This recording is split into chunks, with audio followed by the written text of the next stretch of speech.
धर्मपुर में senior secondary school के समीप गंदगी के ढेर में बैलेट पेपर मिले हैं, जिसके बाद इस मुद्दे पर कांग्रेस प्रदेश प्रवक्ता रमेश चौहान ने सरकार और प्रशासन को घेरना शुरू कर दिया है। उन्होंने कहा कि गंदगी के ढेर में बैलेट पेपर मिलना लोकतंत्र की हत्या है। उन्होंने भाजपा पर आरोप लगाते हुए कहा कि भाजपा ने अपने प्रत्याशियों को जिताने के लिए ये षड्यंत्र रचा है, जिस पर उच्च स्तरीय जाँच होनी चाहिए।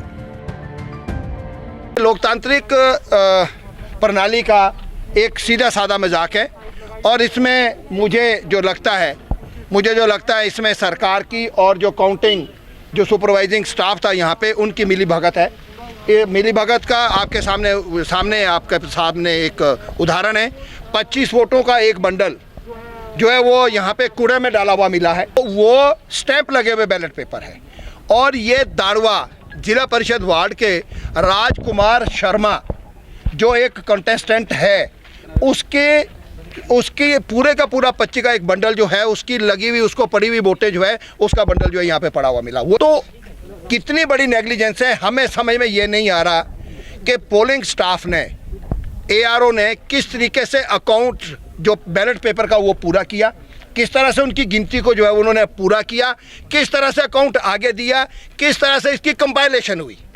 अगर भाई दी वे एक बड़ा सीधा सा मेरा सवाल, अगर भाई दी वे कल को इसी वार्ड में या कहीं पे किसी और वार्ड में पटिशन होती तो ये रिकॉर्ड कैसे पूरा होता, ये रिकॉर्ड कैसे दिखाता। मेरा सरकार से, जयराम ठाकुर जी से, वैसे तो मुझे कोई उम्मीद नहीं है कि उनसे कोई न्याय मिल सकेगा, क्योंकि न्याय और अन्याय तो यहाँ सामने नज़र आ रहा है इस तरह से जो उन्होंने वो किया। पर फिर भी मेरा अनुरोध है कि वो इसकी जाँच कराएं। जो इसमें संलिप्त जो भी अधिकारी है, चाहे वो काउंटिंग के हैं, चाहे वो ARO है, चाहे कोई और है, उनके खिलाफ जो है सख्त से सख्त कार्रवाई अमल में लाई जाए। वहीं मौके पर पहुंचे नायब तहसीलदार रमेश चंदेल ने मामले की पुष्टि करते हुए बताया कि कूड़े में 25 वोट मिले हैं और साथ में 2 सील बंद लिफाफे भी बरामद हुए हैं। उन्होंने कहा कि ये वोट यहाँ कैसे आए और कहाँ के हैं, इस बारे में छानबीन की जा रही है और इस मामले में जिसकी भी गलती पाई जाएगी उस पर कानूनी कार्रवाई अमल में लाई जाएगी। मैं पहुंचा तो फिर यहाँ रामरतन जी और बहुत से लोग इकट्ठे थे, तो इन्होंने बताया कि भी यहाँ ये वोट्स प्राप्त हुए हैं। अब ये छानबीन का विषय है कि भी ये क्यों और कहाँ से और कैसे आए और क्या इनकी वैलिडिटी है।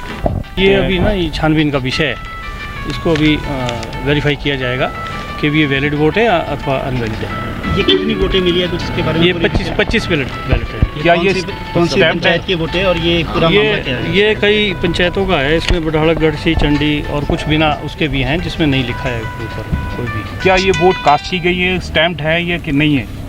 ये इसको चेक करेंगे जी। अभी जहां अभी तक ये साफ नहीं हो पाया है कि ये बैलेट पेपर किसके हैं, वहीं इस मामले में जांच से पहले ही राजनीति गर्माती नजर आ रही है। लेकिन अब देखना ये होगा कि इस मामले में प्रशासन की ओर से क्या कुछ कार्रवाई की जाती है। पंजाब केसरी टीवी चंडीगढ़ के लिए सोलन से कीर्ति कौशल की रिपोर्ट।